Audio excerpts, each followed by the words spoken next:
Alrighty gang, so what we're going to do today is another wonderful whiteboard workout, or I guess more accurately it would be a lovely laptop lecture.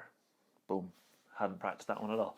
So today we are working explosive strength. We have 3 formats in which you can do that. We have a format if you have no equipment but you have space. We have a workout if you have a machine, and one if you have a barbell. Okay, these are all really potent workouts. So by themselves, they're enough. You don't need to do extra stuff on top of them. What that can do is either diminish the effort you're able to put into the element, so in this case our workout, or it's going to provide too much stimulus and lead you towards overtraining or getting injured. So option number 1, I have minimal equipment. This is going to be 5 rounds of a 30-meter bear crawl. Bear crawl is just scrambling on all fours. Okay, it doesn't have to be straight-legged. Think like when you're a kid, you just go outside, you scramble around, right? 30 meters of that, then 30 meters of standing broad jump.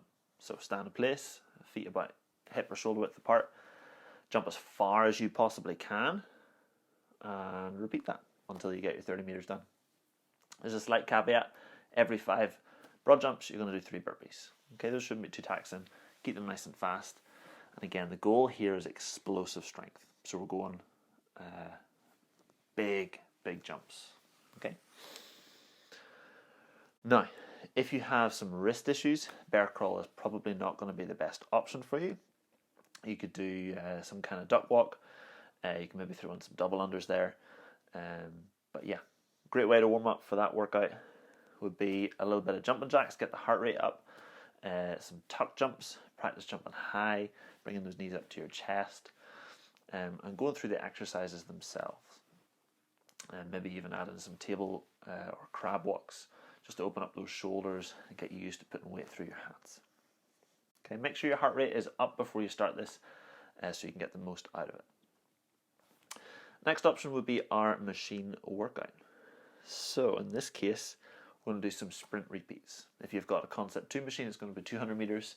If you have a bike of some sort, it's going to be 500 meters. So it's a little bit further, but it'll take you about the same amount of time.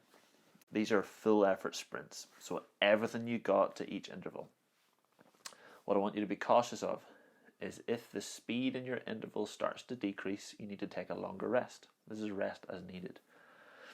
If the speed's starting to decrease, you're working too much endurance, and we want to keep this explosive strength. Okay. Same idea for this. When you're getting warmed up, you go through some alternative movements, but definitely get your heart rate up. So go through at least 5 minutes of like steady work on the machine, and then practice some bursts, and do that over 10 minutes. Okay, so 5 minutes steady, then 5 minutes do some bursts. That's a 10-minute warm up. Okay, that should be you almost ready to go. And if you've got a barbell, our option for that would be 7 sets of 7 reps of deadlifts. These aren't single reps. You're trying to go touch and go on these, so you're working the eccentric part of the lift, so setting the bar back down to the floor, as well as picking it up off the floor. Think pick up fast and then the control down. I like to think of deadlifts as actually lifting from the top to the floor and back up again, because it helps maintain a brace, gives me that second at the top to get nice and set.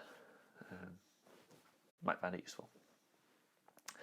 Same with this, when you're getting warmed up, make sure you get those hammies warmed up, and maybe use a band for that. If you've got one of those, do some good mornings. Definitely get the butt warmed up, maybe do some banded walks. If you don't have either of those, that's okay. You can go through the similar movements but with no band. Okay, so do some good mornings.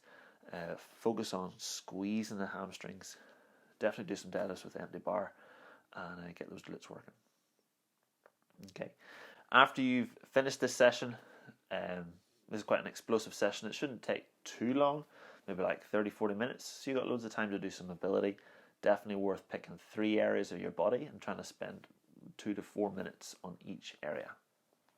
Okay, each person is unique, so they'll have different tightnesses and weaknesses. If you need any help with that, feel free to reach out. We're happy to dish out a whole plethora of stretches or exercises you could try. Thank you once again for joining me, and I'll see you guys real soon.